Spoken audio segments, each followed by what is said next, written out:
Welcome to the deep dive. Today we're jumping into a really fascinating analysis. It's from a document called the Lord's Herald Bible Reports, Series 1. Right, and it tackles this idea they call an epistemological conflict. Exactly, the conflict in how we perceive reality itself. And the Lord's Herald claims it has a way to resolve it. It's quite a claim. They use three seemingly separate Bible verses to set up this whole problem around knowledge and perception. Let's dig into that. So this epistemological conflict, Mm-hmm. how does the document lay it out? It starts with what it calls the world's thesis. Yeah, the reality of coercion. They point to 2 Kings 6.14. You remember the scene? Vaguely, horses, chariots. A strong detachment, yeah. Horses and chariots sent by night to surround a city. Classic overwhelming force. Okay, so that represents worldly power. Visible, intimidating. Exactly, tangible power. It's designed to make you react out of fear, based on what you can see and touch. It's loud, demands your attention. Right. So that's one side of the conflict, was the other side. The document calls it God's antithesis. Mm-hmm. The reality of providence. For this, they use Acts 14.1 scene. It talks about God's witness. But it's different from the chariots, I take it. Completely different. No coercion here. It's benevolence. Things like rain from heaven, fruitful seasons, providing food, gladness. So it's more subtle, universal, but quiet. Precisely. It's not about force. It's an invitation to reflect, maybe feel gratitude. It requires like a totally different kind of perception to even notice it properly. It's not an immediate threat. It's consistent provision. Okay, so you have this loud, coercive reality and this quiet, providential one. Mm-hmm.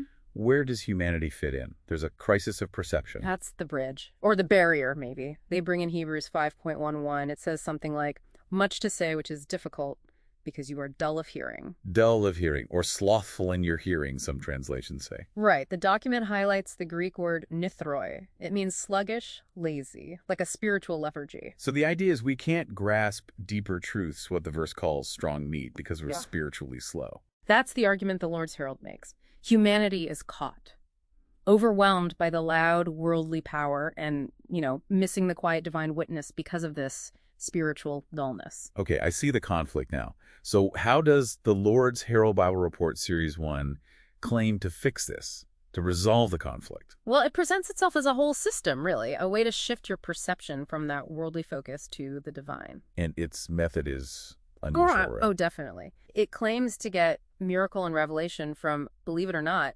atmospheric noise. Atmospheric noise, like static. Sort of.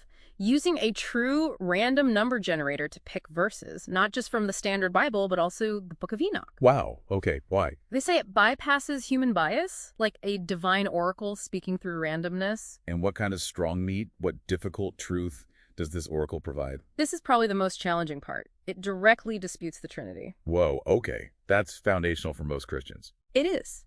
Instead, it offers the sovereign mandate model. Father as the sole sovereign principle, the Son as his perfect agent, his shaliach.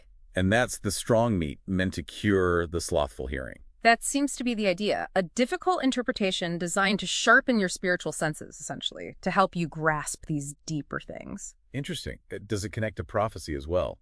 End time stuff. Yeah, it draws on Dr. Ernest L. Martin's work, specifically his pre-1998 prophetic framework.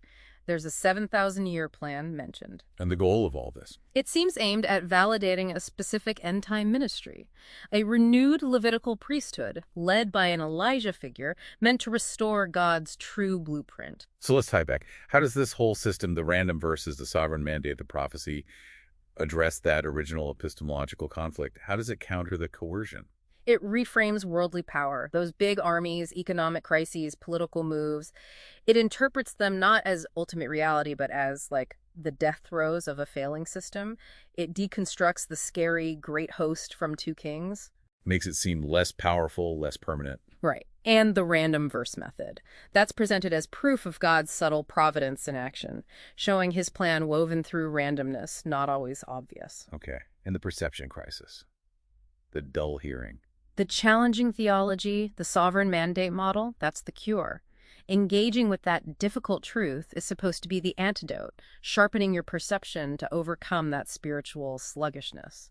So the Lord's Herald basically offers itself as a pathway, a way to move from being maybe spiritually immature and stuck on the surface level reality. To achieving a kind of enlightened understanding, tuned into the divine frequency, you might say. You're left with a choice then. Stick with the loud, obvious reality of coercion, Yeah. or try to grasp this other reality, the difficult but liberating truth it claims to offer. It really makes you think, doesn't it? What does it mean for how you see things when the world shouts one reality, but maybe there's this deeper, quieter truth just waiting, if you can find the right way to listen?